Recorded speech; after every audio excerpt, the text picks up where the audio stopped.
actually did it themselves. From Warren Buffett to Ray Dalio to Carl Icahn, you name it, digging into their psyche to pull things out. So I believe in strategy. That's what I've done my whole life. Figure your strategy took you 10 years. I can figure it out in a day, a week, an hour. And I can apply the same thing, get the result right now, save a decade.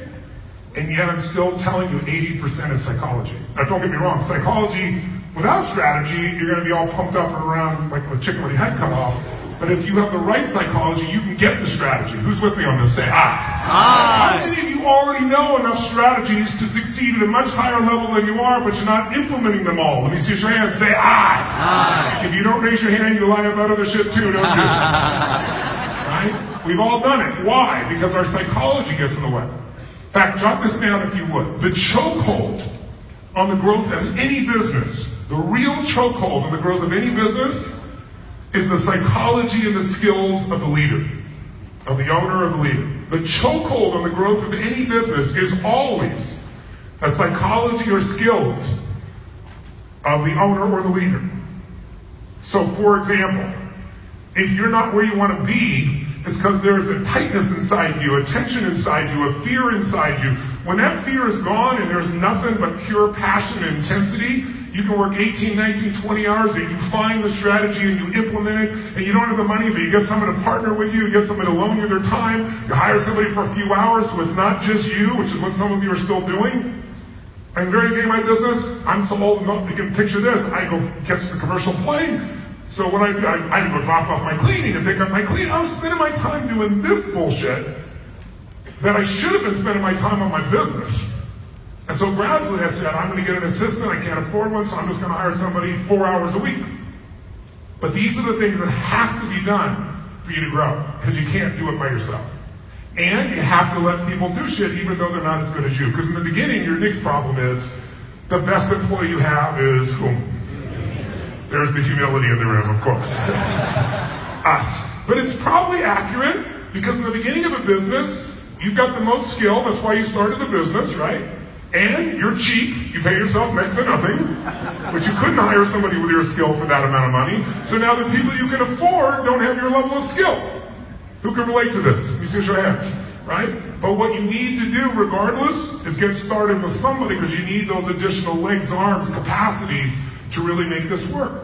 So my point is, if you can learn to push through that threshold, if you can learn to figure out where you need to change your psychology, which is what we're going to do today, because you've been working on skills and you're going to all week, you're here all 3 days, then I think we can maximize. I do whole boot camps 5 days a night that are nothing but strategies.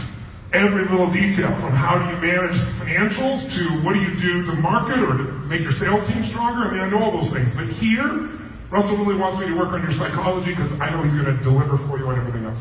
And that part of it, we really need to maximize. Who's with me on this? Say aye. Aye. On the skill side, though, what are the skills you really need, just let's plant seeds here, to take your business to the next level? What are the most important skills? Well, if you look at Peter Drucker, who's probably one of the greatest financial and business minds of the last century, he said all business is really only two things: innovation and marketing. Those two skill sets employ everybody else. You don't have any accounting if you don't innovate and market effectively. Now, what is innovation? It means finding a better way to meet your customers' what? Needs. You want to blow them away. You don't want a satisfied customer, you want a raving what? If you have raving fan customers, let me tell you something. Satisfied customers go away, raving fans stay. And in order to do that, you have to innovate. Now, lots of people think of innovation as being like new technology. Innovation could be changing your price. Innovation could change the way you deliver something. Innovation could be new packaging. Innovation could be making it more convenient. Innovation could be charging more. Ladies in the room, hold up your purse. Just hold up your purse for a second. Hold up your purse. Now, if you look around the room, gentlemen, women are attached to the purses, and they come in a variety of sizes, shapes, colors, and examples. What the fuck is this? Are you carrying your entire home with you? What is this? Is this a fake or a real version of this particular element? It's what? And which one is this? Is this Louis Vuitton? It is? And tell me something. What's your name? Ladies and gentlemen, give a hand to Caleb.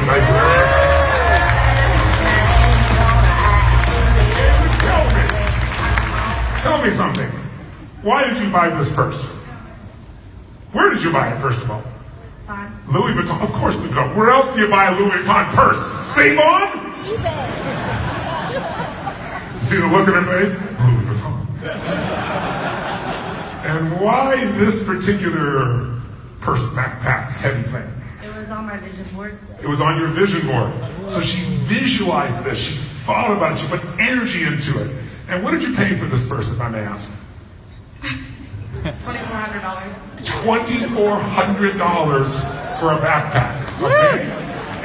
And what did you like about this purse? Why did you get this particular purse?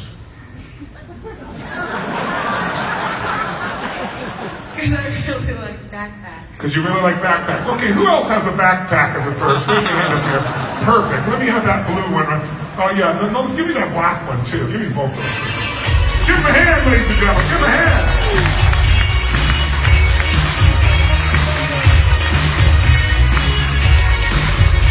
Okay, which backpack do you want? This one or this one? No. The blue one? No. No? No, I'm not giving yours.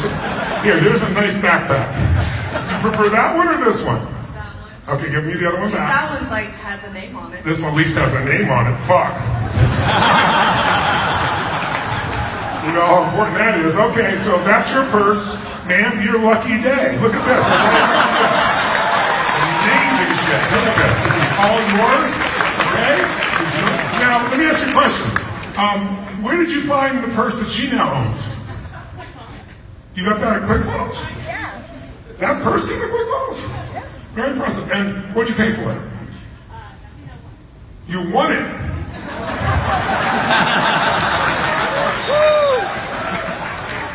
And whose is this? And did you win this as well? It was given. You freebie motherfuckers. What is this? Cheap son of bitches. Okay, well, that's interesting. That kind of wrecked my whole demonstration.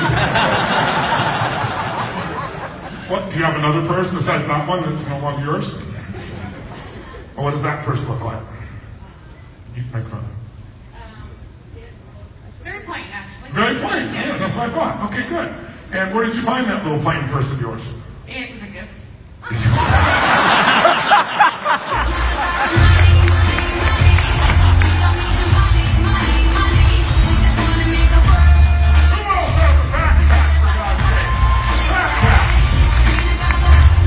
Did you win this freaking thing? Thank God. All right, where did you get this backpack purse? Walmart. There we go. What's your name? Arlene, what did you pay? First of all, why did you pick this purse? Because it was the cheapest one. Awesome. $12. $12. Wow, $12. How much do you think it cost to make this?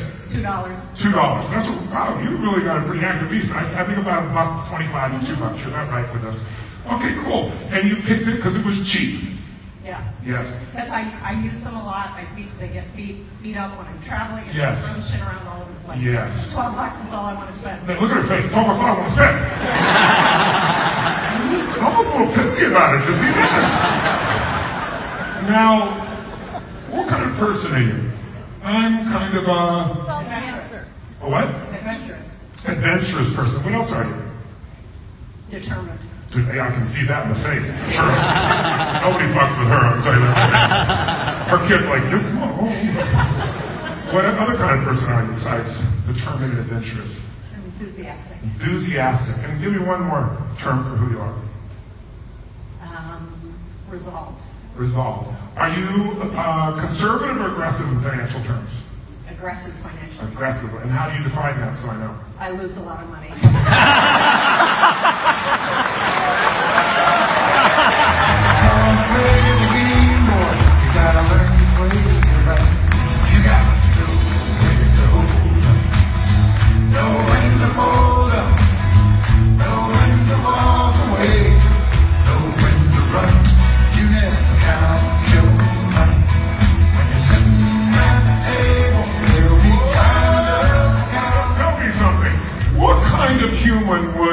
Spend $2,500 on a backpack they can get for 12 bucks. Somebody wants way too much money. How else would you describe such a creature? Somebody what? Somebody who cares about the brand. Somebody really cares about the brand, I see. But you don't seem to care about the brand. No. No, why not? Because it gets the job done. I'm going to wreck it. I'm going to need another one. I'm going to wreck it, need one. So she's quite pragmatic. Okay, so let me ask you, my dear, what kind of human spends 12 bucks on their purse?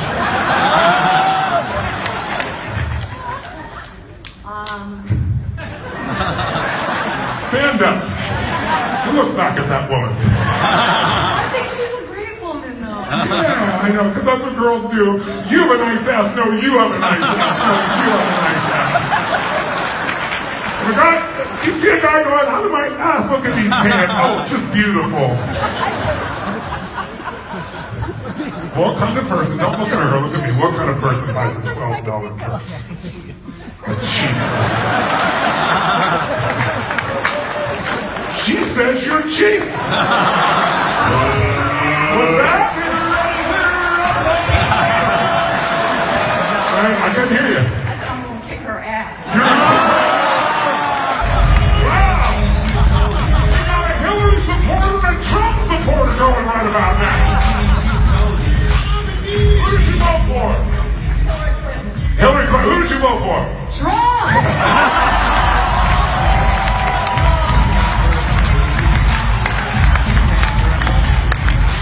Keep that shit. I think she wants it back, or she may shoot me. Give them all a big hand, ladies and gentlemen.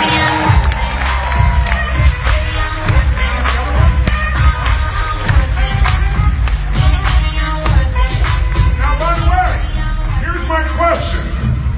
Did these women buy purses, or did they buy identities? Did I buy purses or did they buy emotions? She's one to smoke $2,500 to feel significant, to feel unique, to feel special. True? Somehow the $12 purse doesn't seem to do that for her. Because she values significance extremely high. She values pragmatic much higher.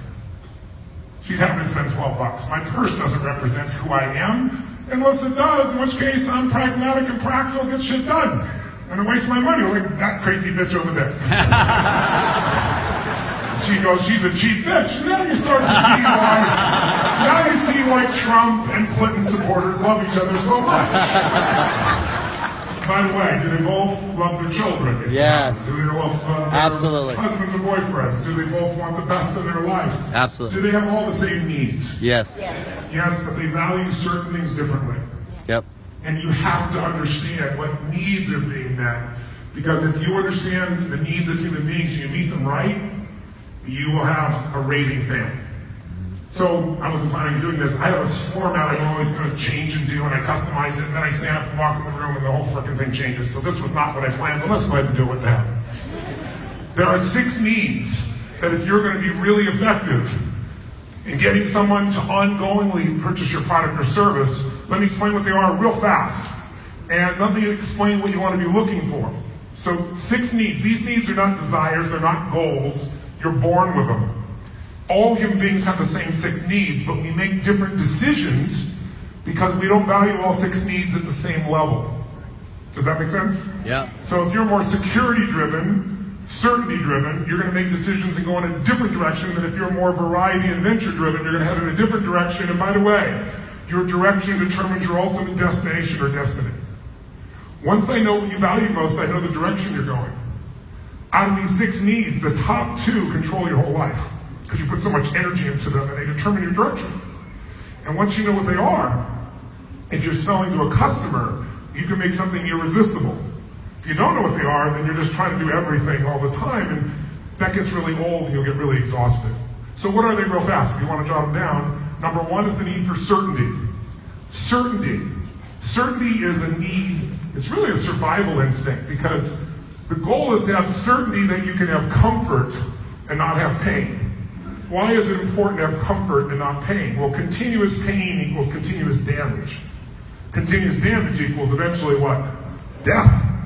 So it's a survival instinct to have certainty about things. But the difference in people is out of these 6 needs, if certainty is your number 1 need, you're going to behave radically differently than if, say, variety is your number 1 need. Does this follow? Does this make sense? And so someone certainty driven, they buy the same shit over and over and over again. It's really hard to move them. If you get them and you meet this need, they rarely move from you unless you don't deliver or you produce uncertainty in them, right? But we all need certainty. It's just how much and where does it fall on the list? So everybody has the same needs. The difference in people is the order of the needs, number 1, and number 2, stay with me, you have a belief about what it takes to meet that need. You have a map, if you would. You have a set of rules that guide you. Think of it as a blueprint. And so some people's blueprint for certainty is, if I work my ass off, if I work 20-hour days, 18-hour days, then I'm certain I'm going to make it. And so that's what they'll do. Somebody else will not work at all. They'll go, it's a waste of time. I'm never even starting this. It's all bullshit. It never works. It's all hype. The economy's going to shit anyway. And they lower their expectation as their strategy for certainty. They'll never have their dream, but they meet the need. And the need is stronger than your values. I'll prove it to you. People will violate their own values to meet their needs. Your values, not what I tell you they should be, yours, what you value. I'll prove it to you. How many of you here have ever lied? Raise your hand. How many of you consider yourself to be an honest person? Raise your hand. I'm confused. How many have lied more than once? Raise your hand. How many consider yourself to be an honest person? Raise your hand. This shows how well we can compartmentalize shit, right? So the truth of the matter is, you will lie if you think it's going to cost you one of your needs, like love, or certainty if that's what you value most, or variety if that's what you value most. So some people will give up their dream in order to meet their need. That's how powerful it is. Some people, certainty is, they get certainty by smoking. If you're all stressed out, you smoke a cigarette, what happens? Slow, deep breaths, slow exhales, completely makes you feel good. You're no longer stressed. You're killing yourself, but you're not stressed while you're doing it. It's a cool thing. Right? What else could you do to get comfort or certainty? Eating. How many of you, when you're stressed out, overeat shit? Stuff that you don't really do. It's not good for you, but you go grab that stuff. Why? Because when it goes in your stomach, you start to breathe again. Do you ever notice when you're really stressed, you breathe shallow or stop breathing? That'll mess up your stress, right? So bottom line is, in the very beginning of all this, what you're really looking to do is say, how on earth do I get this certainty in my body all the time? How do I shift myself so I can make that certainty happen whenever I want? And again, everybody has different needs and everybody has different goals. The question is, if I came along here right now and I go to my first lady, I'm sorry, what's your first name again? Kaylin. If I go to Kaylin and say, Kaylin, if you can lose 50 pounds by tomorrow morning at 8:30 a.m., I'm not saying you need to lose 50, I'm just giving you a challenge. If you can lose 50 pounds by tomorrow morning at 8:30 a.m., we're going to weigh you now. If you do it, I'm putting $50 million in an account, and they've got control. They're going to weigh you in the morning, you make it, you get $50 million, you don't, you get nothing. Can you do it? No. Such little resourcefulness. Of course you can do it. Take off a leg, take off an arm, we can get you there. Is there a way to get there, yes or no? Yes. Is the goal achievable, yes or no? Yes. It's an attainable goal, but it's not a sustainable goal. And that's how most people meet their needs. They meet in a way that's attainable in the moment, but it doesn't last. You eat a food, you smoke a cigarette, you take a drug, you do something, and you feel good for a moment, but it doesn't last, and then there's a side effect, especially if you do it ongoing. How many follow what I'm talking about here? Say, Now, now watch this. If certainty is the need, if you felt totally certain every moment of your life what was going to happen, when it was going to happen, how it was going to happen, before you even started, you knew what people were going to say or do, would that be cool? In the beginning, it would be very cool. But after a few weeks or months of knowing everything people are going to do before they do it, every time, what they're going to say, how they're going to say it, what would you start to feel? Tell me nice and loud. Bored. Bored out of your mind. That's why God, in her infinite wisdom, gave us another need. Uncertainty. Do we have a need for uncertainty? Yes or no? Yes. Do we have a need for surprise? Yes. Do we have a need for challenge? Yes or no? Yes. Of course we do. By the way, raise your hand if you love surprises. Raise your hand. Bullshit. You love the surprises you want. surprises you don't want, you don't love. Tell me if I'm right. Right? You call those problems. The ones you want, you love. So you don't want surprises, you want the surprises you want. You want surprises that you're certain will feel good and it'll be a surprise. I'll prove it to you. How many of you have ever rented a movie that you've already seen? Who's done this before? Raise your hand. Get a life. I've done it too. Shall have 4 times. I was.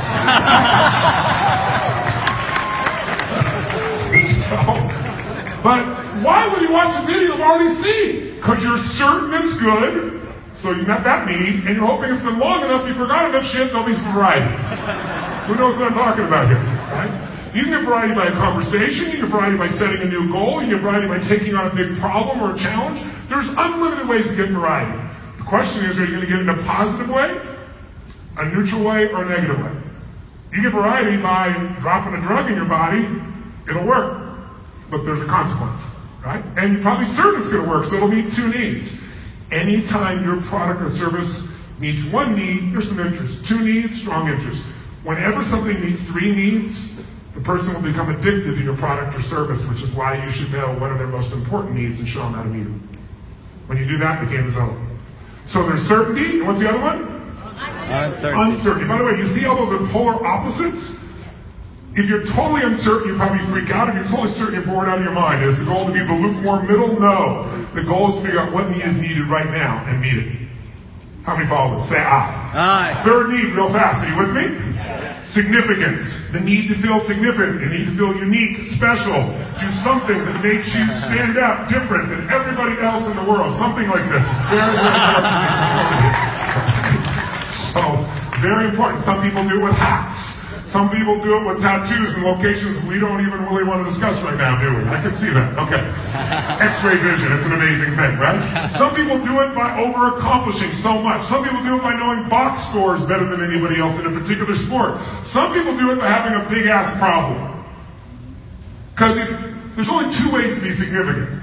Do something significantly unique and good, which takes risk, which you could fail. And if you fail, the deepest fear that all human has show up. 2 fears. I'm not enough. Not love. Who's ever felt like I'm not smart enough, funny enough, rich enough, happy enough, playful enough, something enough, young enough, old enough? Say aye. Aye. It's one of the worst feelings in life to feel worthless. The only thing worse than that is what it leads to. The deeper fear is if I'm not enough, I won't be loved. And love is the oxygen of life. When you say you're afraid of failure, what you're really afraid of is not having the love you want. Because at some level, if you fail, you will judge yourself so harshly, you won't love yourself, and therefore you believe no one else will either. And if you're in this room, chances are your model of the world is about achievement. How many consider yourself to be an overachiever or an achiever? Let me see your hands. How many consider that to be a part of your identity? I figured so, me too. But with that process, you found a way to overcome your fears by achieving. If you can achieve enough success, enough finance, enough something, then you're enough and you can feel fulfilled. The problem is it doesn't matter how much you earn, it never goes away. It only goes away if you do the things I'm going to show you today. My goal in coming by today was not to do a talk. I don't do that shit. I came by today to help you change your life if you want to. As great as your life is, who wants more? Say aye. Aye. And today is going to be about a couple of decisions. That if you make the decisions with no bullshit, with no hyperbole, this will be a day you will never forget because your life will never be the same again. Not because of me, but because of what you do. Now when I say a decision, I mean a real fucking decision. Decision comes from incision, right? In Latin, it means to cut off from. If you make a real decision, if you want to take the island, you better burn your boats. Because if you leave yourself a way out, the human psyche will always seek the way out when it gets scary. But if you have no way out, it's amazing what'll show up. Those thresholds of control with me that I broke through is because I burned the boats. I give myself no way but forward. It's amazing when there's a wall here, and I'm moving in on you, how you move forward. It's an amazing thing. So we ought to do it to ourselves and be conscious about it. But the point is, significance is that 3rd human need. And if someone has significance, I was with Steve Wynn, who's now a dear friend of mine, but about 17, 18 years ago, we spent New Year's together. And we were in Sun Valley, Idaho, my home there, and he brought in the fireworks that they do in Las Vegas, the #1 firework guys in the world that do it in China and all the Olympics. And they did this, I have this big bowl area out, like 15 minutes out into the forest, and they did these incredible fireworks. And when fireworks going on, I'm not seeing them, I'm just right here with Steve picking his brain. Because I got an hour with Steve, which led to 4 hours, and I dug into his psyche. How do you build most of Las Vegas and half of China, and Macau at least, the gambling industry? And so I'm having these conversations, I'm digging in, and then he says to me, and how do you do the things you do? He said, I watch these videos of you, and like, you've never lost a suicide in your life? I said, no. And he was like, how do you do it? So I started explaining these 6 needs, and when I got to significance, he goes, that's where I made all my money. That's where I make all my money today. He said, I build the most significant places, the most expensive places, because people will overpay for significance. How much does that purse cost to make? $10. And you paid $2,500. Who'd like to have that fucking margin in your business? Would that give you some money for marketing with that kind of margin? She's willing. She knows it's only worth $10 and she'll pay $2,500 for it. This woman here paid $12. Cost $2 to make. What's the difference? Identity. People. So he said to me, Tony, I made all my money. I have the most expensive hotels. I put $2.3 billion to build a hotel. And people love it. In fact, he had me fly with him. He goes, come to China. I'm opening my new hotel. He said, I really want you to see it. It's unbelievable, Tony. It's the most amazing hotel in the world. I've outdone myself again, humble as I am. And he goes, and I said, you know, I've been traveling so much. He goes, come with me on my plane. I said, I only got my own plane. He goes, no, I got a Boeing business jet. You have your own shower, your own bedroom. It's like, okay. So we go, and I'll never forget this. We get to China, and Steve can't see very well, most of you probably know. So those are his friends. He grabs your arm and says, hey, how's it going, Tony? And when he grabs your arm, he never says it, but we all know that means let's walk. But it's amazing. He can't see more than probably 4, 5, 6 feet in front of him, but he can see a beautiful woman from 100 yards. I don't know. He knows she's there every time. He smells it. I don't know what he does. Something. But we're walking around before anybody gets an hotel for the first time, and the place is magnificent. And I said to him a question that I want you to answer.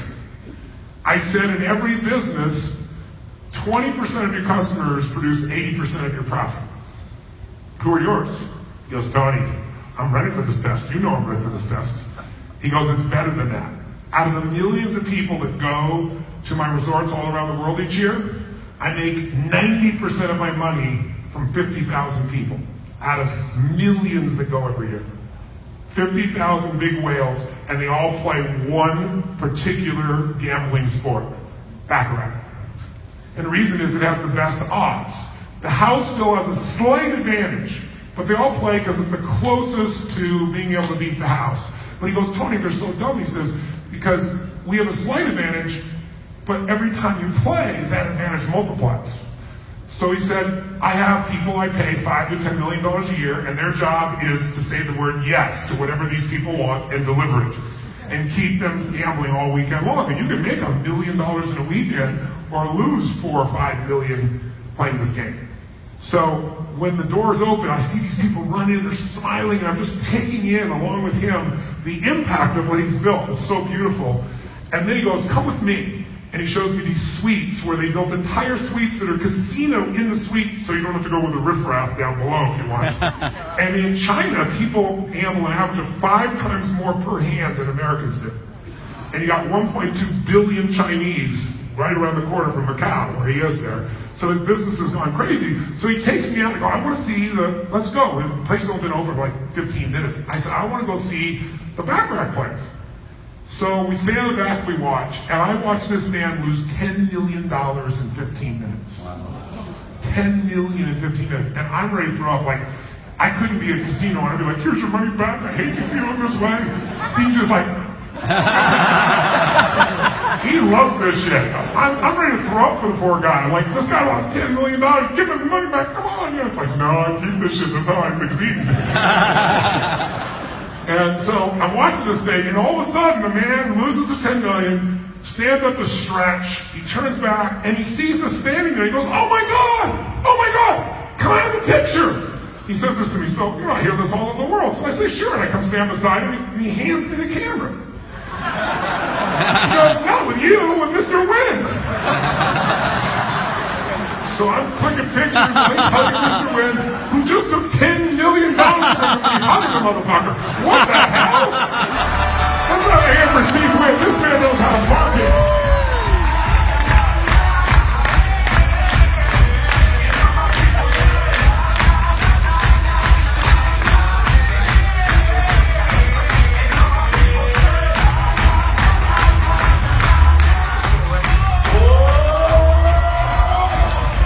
So, if you meet the needs for significance, you can build a margin. What you need to know is, who is your ideal client? And you need to know more about them than they know about themselves.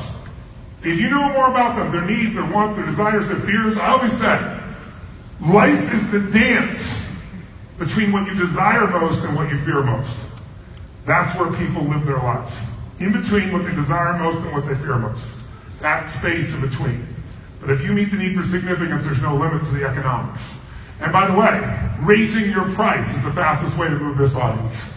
Some of you are charging too little, and you don't realize it. And it's counterintuitive. You raise my price, I'm going to sell less. Less to the people you're selling to now, more to a different client who could buy more from you, if that was the instruction. So you got to know who they are. My first assignment to you when I leave, figure out who your ideal client is and come up with a more ideal, irresistible offer.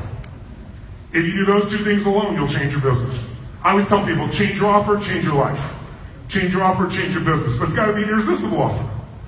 So significance is number. Fourth one, connection and love. Ironically, if you're totally unique and special, you're separate from everybody.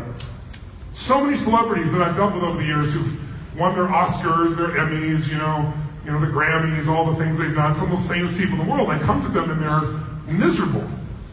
It's because they became significant because they thought if I become the best in the world, everyone will love me. But what then they find out is people don't give a shit who you are, they just want something from you. They're like, they don't know me, they hang on me, take pictures, they do this, and they comment, and they're angry because they didn't get the love they want. They thought if I was significant, I'll get love. They're totally different things. How many follow? Right? And so when people are totally significant, they like it for a while and they go, I feel lonely. When people are totally connected, they love it for a while and they go, but where am I? Where am I significant? And we find the same battle between certainty and uncertainty as people have here. But can you meet all four needs? Is that possible? Yes or no? Yes. Yes. And if you do, you'll have a love slave. Because when this stuff meets all the needs, time disappears. I do seminars now, I do a weekend seminar I've done for years and refined over the years called Unleash the Power Within. It has a fire walk, a bunch of things in it.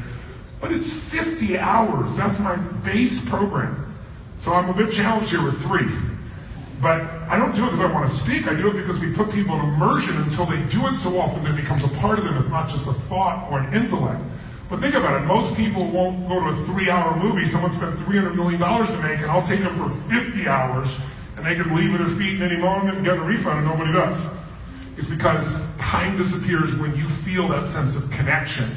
When you feel life is significant, when you feel there's variety, when you feel certain, disappears, and you become addicted to whatever that is, whether it be a person, a product, or a service. Does it make sense? So connection and love. You can get that by making love. You can get that by friendship. You can get that through conversation and connection.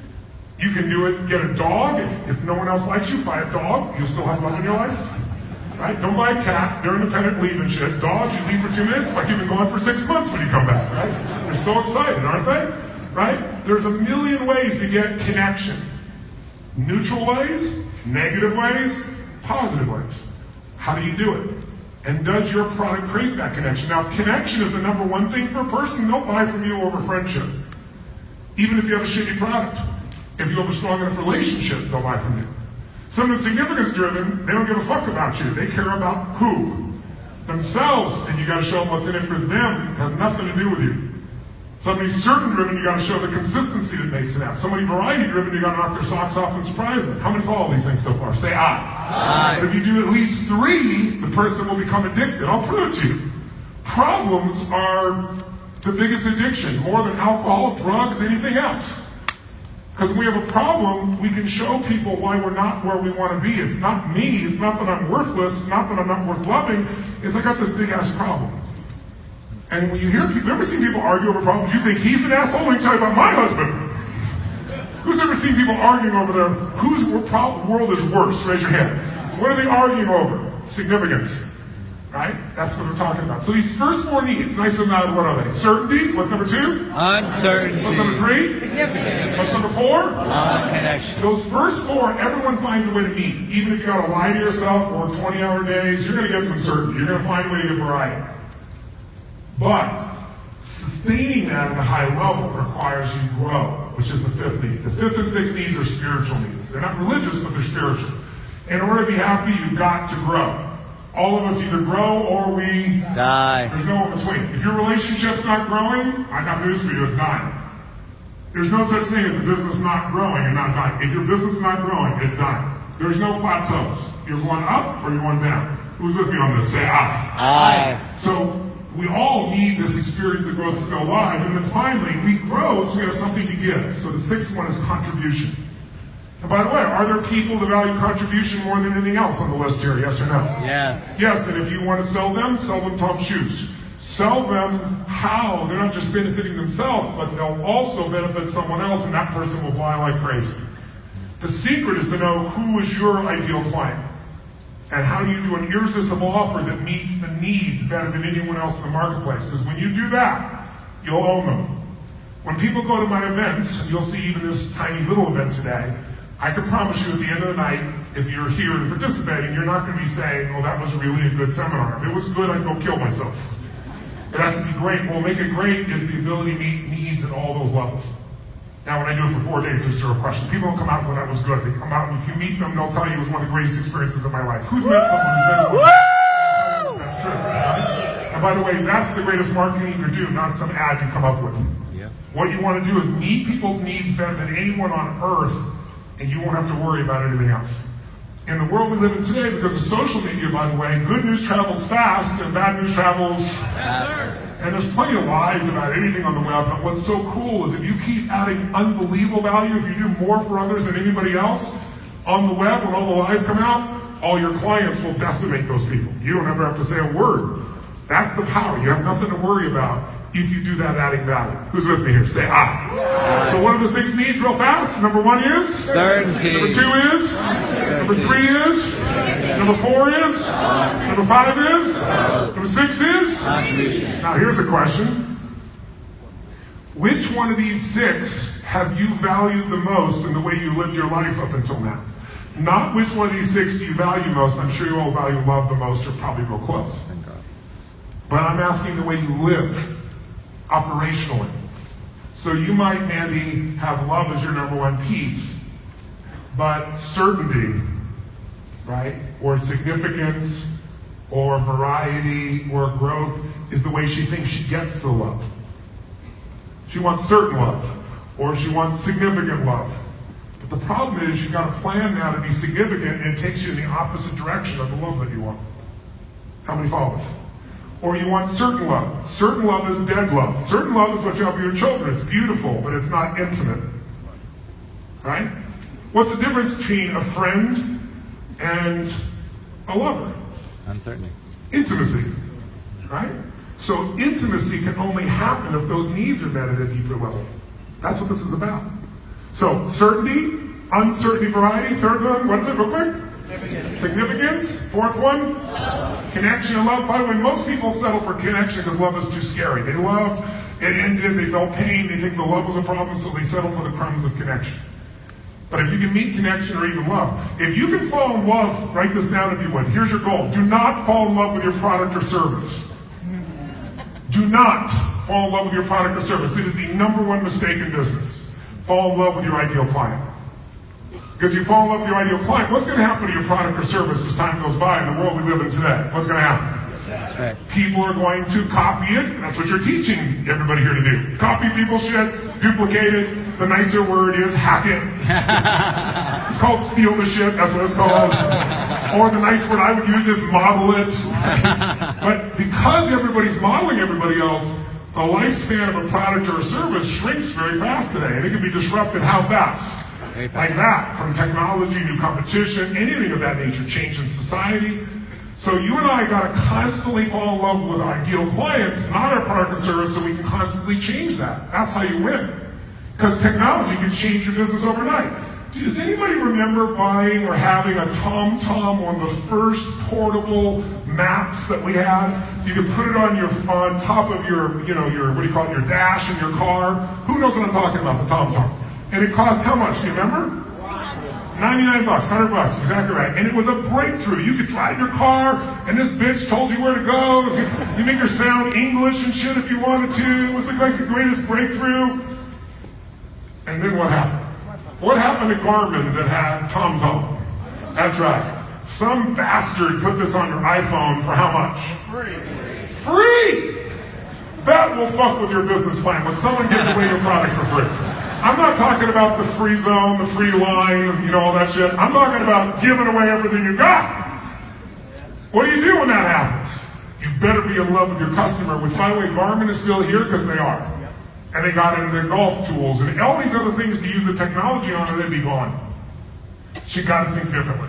So if you and I are going to maximize our businesses, we have to know more about our ideal customers than anybody else. We got to design irresistible offers, and we got to meet their top needs. If they're significance driven, you better have something that makes it different than everybody else, unique, special. If they're certainty driven, you got to have ironclad pieces that'll make them feel like this is the place to be no matter what. If they're love connection driven, you're going to have to connect with them at a deeper level. Even though you're using tools of marketing on the web, there's still ways to make it into a connection.